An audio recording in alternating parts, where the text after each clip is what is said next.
আপোনাৰো এনেকুৱা হয় নেকি যিখিনি আপুনি পঢ়ায় সেইখিনি মনত নাথাকে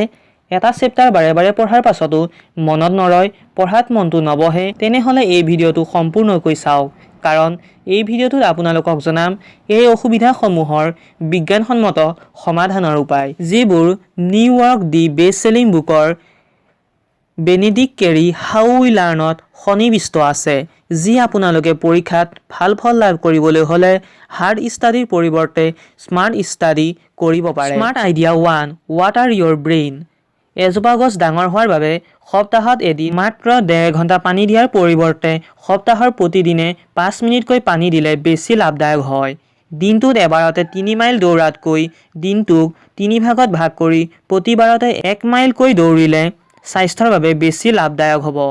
ঠিক তেনেদৰে একেলেধাৰে 3 ঘণ্টাকৈ পঢ়াৰ পৰিৱৰ্তে 3 ভাগত ভাগ কৰি 3 বাৰকৈ পঢ়িলে বেছি ফলপ্ৰসূ হয় বেনেডিক্টিছৰ স্পেচিং এফেক্ট এণ্ড ডিস্ট্ৰিবিউটেড লাৰ্ণিঙে এইটো কয় যে বিজ্ঞানসন্মতভাৱে এইটো প্ৰমাণ আছে যে মনত ৰখাৰ ক্ষেত্ৰত স্পেচিং এফেক্ট এণ্ড ডিস্ট্ৰিবিউটেড লাৰ্ণিঙে পাৰফৰ্মেন্স 46% বঢ়াব পাৰে ইয়াৰ বহুতো উদাহৰণ আছে আমি যেতিয়া চিৰিয়েল এখন চাওঁ তেতিয়া চিৰিয়েলখনৰ প্ৰথম আৰু শেষৰ খণ্ডটো বেছিকৈ মনত থাকে চিৰিয়েলখনৰ মাজৰ খণ্ডটোতকৈ ঠিক একেদৰে পঢ়াৰ ক্ষেত্ৰতো লেসনটোৰ প্ৰথম আৰু শেষৰখিনি বেছিকৈ মনত থাকে লেসনটোৰ মাজৰখিনিতকৈ সেয়েহে আমি পঢ়াৰ সময়খিনি সৰু সৰু ভাগত ভাগ কৰি ল'ব লাগে দ্বিতীয় কাৰণটো হৈছে আপুনি পাহৰা যিকোনো এটা বিষয় যিমানে কষ্ট কৰি মনত পেলাবলৈ চেষ্টা কৰে সিমানেই চিৰদিনৰ বাবে মনত থাকে যেতিয়া আপুনি মাজে মাজে ব্ৰেক লয় তেতিয়া আপুনি কিছুমান বস্তু পাহৰি যায় তেতিয়া আপুনি পুনৰ পঢ়িব লগা হয় ইয়াৰ দ্বাৰা সেই বিষয়টো আপোনাৰ মেমৰিত চিৰদিনৰ বাবে মনত থাকিব স্মাৰ্ট আইডিয়া 2 আন্ডাৰষ্টেণ্ড ফ্লুৱেন্সি ইজ এনুলুচন এনেকুৱা বহুবাৰ হয় কোনো এটা বিষয় বহুবাৰ পঢ়াৰ পিছত এনেকুৱা হয় ঠিক আছে মই পাৰিম বুজি পালো মনত ৰখি গ'ল আৰু তেতিয়া আমি সেই বিষয়টো এৰি অন্য এটা বিষয় পঢ়িবলৈ লওঁ কিন্তু সেই বিষয়টো যেতিয়া পৰীক্ষাত আহে সেই বিষয়টোৰ ওপৰত আমি বহুবাৰ চেষ্টা কৰিও মনত পেলাব নোৱাৰা অৱস্থা হয় ইয়াকে ফ্লুৱেন্সি এনুলুচন বুলি কোৱা হয় যেতিয়া কোনো এটা বিষয় চকুৰ আগত থাকে তেতিয়া মগজুত এনেকুৱা এটা ভাৱ হয় যে ঠিক আছে মনত ৰখি গ'ল কিন্তু আচলতে সেইখিনি মনত নাথাকে গতিকে এটা বিষয় চাই 4বাৰ পঢ়াৰ পৰিৱৰ্তে এবাৰ ভালদৰে পঢ়ি কিতাপখন বন্ধ কৰি 3বাৰ ৰিকল কৰিবলৈ চেষ্টা কৰিব লাগে তেতিয়া সেইখিনি অতি সোনকালে মগজুত সোমাই পৰে smart idea 3 change is good আমি প্ৰায় মা দেউতাই কোৱা শুনিবলৈ পাওঁ পঢ়াৰ ৰুটিনখন বনাই লোৱা সদায় পঢ়া টেবুলত বহি পঢ়িবা কিন্তু বিজ্ঞানে দেখোন অন্য কথাহে কয় এবাৰ এটা ক্লাছৰ ষ্টুডেণ্টবোৰক দুটা ভাগত ভাগ কৰি টেষ্ট কৰা হৈছিল প্ৰথম গ্ৰুপক 20 মিনিটৰ বাবে এটা ৰুমত বহি 50টা শব্দ মনত ৰাখিবলৈ কোৱা হ'ল আৰু দ্বিতীয় গ্ৰুপটোক 10 মিনিটকৈ দুটা ৰুমত 20 মিনিটত 50টা শব্দ মনত ৰাখিবলৈ দিয়া হ'ল ইয়াৰ পিছত দুইটা গ্ৰুপৰ পৰীক্ষা লোৱা হৈছিল তেতিয়া দেখা গৈছিল যে এটা ৰুমত 50টা শব্দ মনত ৰাখিবলৈ কোৱা সকলৰ বেছিভাগেই মাত্ৰ 50টা শব্দৰ ভিতৰত 16টা শব্দহে মনত ৰাখিব পাৰিছিল আৰু যিটো দুটা বেলেগ বেলেগ ৰুমত 10 মিনিটকৈ 20 মিনিট দিয়া হৈছিল সেই গ্ৰুপটোৱে 50টা শব্দৰ ভিতৰত বেছিভাগে 24টা শব্দ মনত ৰাখিবলৈ সক্ষম হৈছিল স্মাৰ্ট আইডিয়া 4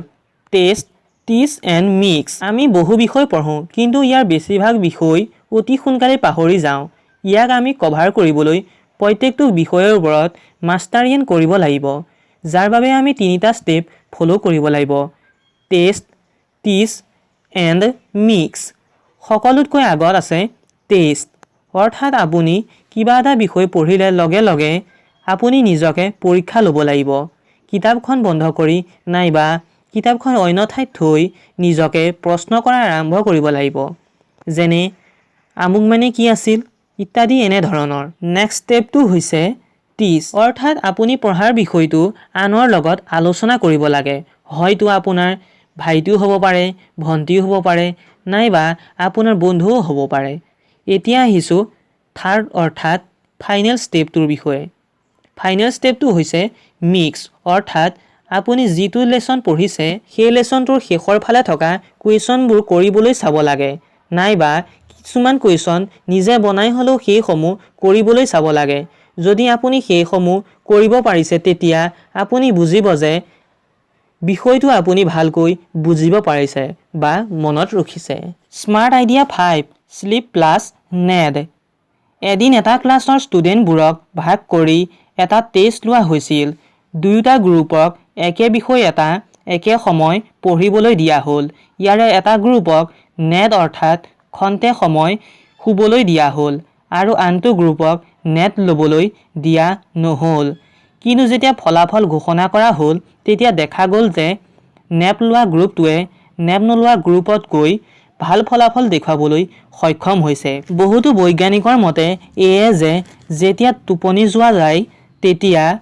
ইনফৰমেশ্যনসমূহ আমাৰ ব্ৰেইনত ষ্ট'ৰ হ'বলৈ আৰম্ভ কৰে এই সময়টো হৈছে এনেকুৱা এটা সময় যে আমাৰ মগজুৰ পৰা আনইম্পৰ্টেণ্ট ইনফৰমেশ্যনসমূহ আঁতৰাই লাগতিয়াল ইনফৰমেশ্যনসমূহ ষ্ট'ৰ কৰাৰ আৰম্ভ হয় সেয়ে ভালদৰে টোপনি যোৱাৰ পিছত উঠিলে আমাৰ মাইণ্ডটো ফ্ৰেছ যেন লাগে গতিকে দিনত নেপ লোৱাটো ফলদায়ক বুলি গণ্য কৰা হয় এতিয়া আহকচোন আলোচনা কৰোঁ ৰাতি পঢ়াটো ফলদায়ক নে ৰাতিপুৱা পঢ়াটো ফলদায়ক হিউমেন নেচাৰ অনুসৰি বৈজ্ঞানিকসকলৰ মতে ৰাতি টোপনিৰ বাবে আটাইতকৈ ভাল সময় হৈছে ৰাতি 11টাৰ পৰা ৰাতিপুৱা 7টা বজালৈকে যদি আপোনাৰ এই সময়খিনিত শুলে অসুবিধা হয় তেন্তে এই সময়খিনি আপোনাৰ বাবে ফলদায়ক নহ'বও পাৰে কিন্তু পৰাপক্ষত এই সময়খিনি টোপনিৰ বাবে মেইনটেইন কৰিবলৈ চেষ্টা কৰিব লাগে টোপনিৰ ক্ষেত্ৰত এইটো সদায় মনত ৰখা উচিত যে সদায় 6 ঘণ্টা টোপনিৰ বাবে অতি আৱশ্যক আৰু যেতিয়াই আপোনাৰ মাইণ্ডটো ফ্ৰেছ আৰু এনাৰ্জেটিক হৈ থাকে তেতিয়াই পঢ়াটো আটাইতকৈ লাভদায়ক লাগিলে ৰাতিয়েই হওক বা দিনেই হওক আৰু এটা কথা কাইলৈ যদি আপোনাৰ থিয়ৰী সাবজেক্টৰ পৰীক্ষা আছে তেন্তে ৰাতি সোনকালে শুৱাটো আপোনাৰ বাবে অতি লাভদায়ক আৰু যদি মেথছ নাইবা তেনেকুৱা ধৰণৰ ফৰ্মুলা থকা সাবজেক্টৰ পৰীক্ষা থাকে তেন্তে ৰাতি দেৰিলৈকে পঢ়াটো বেছি ফলদায়ক গতিকে অৱশেষত আপোনালৈ এটা সৰু অনুৰোধ যদি আপুনি এই ভিডিঅ'টো চাই অলপ হ'লেও উপকৃত হৈছে তেন্তে ভিডিঅ'টোত এটা লাইক কৰিব আৰু ভিডিঅ'টো আপোনাৰ বন্ধুবৰ্গ সকললৈ ফেচবুক হোৱাটছএপত শ্বেয়াৰ কৰি দিব লগতে এনেকুৱা ধৰণৰ ইনফৰমেশ্যন ভিডিঅ'সমূহ দৈনিক পাই থাকিবৰ বাবে চেনেলটো ছাবস্ক্ৰাইব কৰি ল'ব তেনেহ'লে আকৌ এটা নতুন ভিডিঅ' লগ পাম আজিলৈ আহোঁ ধন্যবাদ